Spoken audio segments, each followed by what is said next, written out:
दोस्तों, रविवार सूर्य देवता का वार होता है। जीवन में सुख समृद्धि, धन संपत्ति और शत्रुओं से सुरक्षा के लिए रविवार का व्रत श्रेष्ठ होता है। रविवार का व्रत करने और कथा सुनने से मनुष्य की सभी मनोकामनाएं पूरी होती हैं। मान सम्मान, धन, यश तथा उत्तम स्वास्थ्य मिलता है।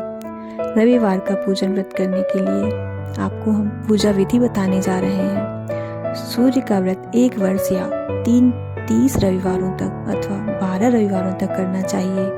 रविवार को सूर्योदय से पूर्व बिस्तर से उठकर शौच एवं स्नान आदि से निवृत्त होकर स्वच्छ लाल रंग के कपड़े पहनने चाहिए।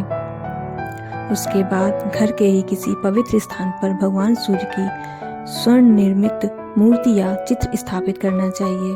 इसके बाद विधि विधान से गंध पुष्प आदि से भगवान सूर्य की पूजा करनी चाहिए।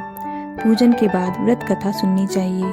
व्रत कथा सुनने के बाद आरती करें। उसके बाद सूर्य भगवान का स्मरण करते हुए ओम राम ह्रीं ओम सः सूर्याय नमः इस मंत्र का 12 या 5 या 3 माला जाप करें।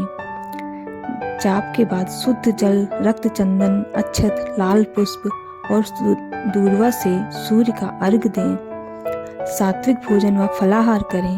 भोजन में गेहूं की रोटी, दलिया, दूध, दही, घी, चीनी आदि खाएं। रविवार के दिन नमक नहीं खाना चाहिए। आप दोस्तों रविवार की कथा सुनते हैं। कथा इस प्रकार है। प्राचीन काल में एक बुढ़िया रहती थी। वह नियमित रूप से रविवार का व्रत करती। रविवार के दिन सूर्योदय से पहले उठकर बुढ़िया स्नान आदि से निवृत्त होकर आंगन को गोबर से लीपकर स्वच्छ करती। उसके बाद सूर्य भगवान की पूजा करते हुए रविवार व्रत कथा सुनकर सूर्य भगवान का भोग लगाकर दिन में एक समय ही भोजन करती। सूर्य भगवान की अनुकंपा से बुढ़िया को किसी प्रकार की चिंता एवं कष्ट नहीं था। धीरे धीरे उसका घर धन धान्य से भर रहा था। उस बुढ़िया को सुखी होते देख उसकी पड़ोसन उससे जलने लगी। बुढ़िया ने कोई गाय नहीं पाल रखी थी, इसलिए वह अपनी पड़ोसन के आंगन में बंधी गाय का गोबर लाती। पड़ोसन ने कुछ सोचा और अपनी गाय को घर के भीतर बांध दिया। रविवार को गोबर न मिलने से बुढ़िया अपना आंगन नहीं लीप सकी। आंगन न लीप पाने के कारण उस बुढ़िया ने सूर्य भगवान को भोग नहीं लगाया और उस दिन स्वयं भी भोजन नहीं किया। सूर्यास्त होने पर बुढ़िया भूखी प्यासी ही सो गई। प्रातःकाल सूर्योदय से पूर्व उस बुढ़िया की आंख खुली तो वह अपने आंगन में एक सुंदर गाय और बछड़े को देखकर हैरान हो गई। गाय को आंगन में बांधकर उसने जल्दी से उसे चारा लाकर खिलाया। पड़ोसन ने उस बुढ़िया के आंगन में बंधी सुंदर गाय और बछड़े को देखा तो वह उससे और अधिक जलने लगी। तभी गाय ने सोने का गोबर दिया। गोबर को देखते ही पड़ोसन की आंखें फटी रह गईं। पड़ोसन ने उस बुढ़िया को आसपास न पाकर तुरंत उस गोबर को उठाया और अपने घर ले गई तथा अपनी गाय का गोबर वहां रखाई। सोने के गोबर से पड़ोसन कुछ ही दिनों में धनवान हो गई। गाय प्रतिदिन सूर्योदय से पूर्व सोने का गोबर दिया करती और बुढ़िया के उठने से पहले पड़ोसन उस गोबर को उठा ले जाती। बहुत दिनों तक बुढ़िया को सोने के गोबर के बारे में कुछ पता नहीं चला। बुढ़िया पहले की तरह हर रविवार को भगवान सूर्यदेव का व्रत करती रही और कथा सुनती रही।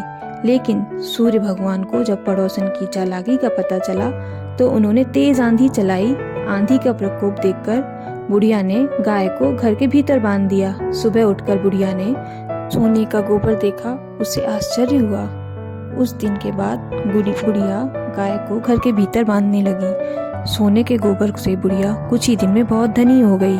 उस बुढ़िया ने धनी होने से पड़ोसन बुरी तरह जल भुंजकर राख हो गई और उसने अपने पति को समझा बुझाकर उसे नगर के राजा के पास भेज दिया। सुंदर गाय को देखकर राजा बहुत खुश हुआ। सुबह जब राजा ने सोने का गोबर देखा तो उसके आश्चर्य का ठिकाना न रहा। उधर सूर्य भगवान को भूखी प्यासी बुढ़िया को इस तरह प्रार्थना करते देख उस पर बहुत करुणा आई।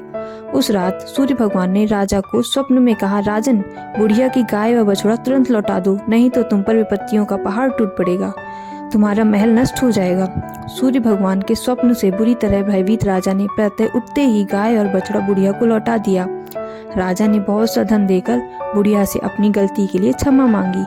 राजा ने पड़ोसन और उसके पति को इसकी धृष्टता के लिए दंड दिया।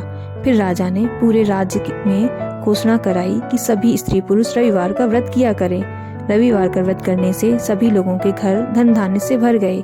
राजतय में चारों ओर खुशहाली छा गई। स्त्री पुरुष सुखी जीवन यापन करने लगे तथा सभी लोगों के शारीरिक कष्ट दूर हो गए। इस प्रकार रविवार की कथा समाप्त होती है। दोस्तों, उम्मीद है आपको आज का वीडियो पसंद आया होगा। नमस्कार।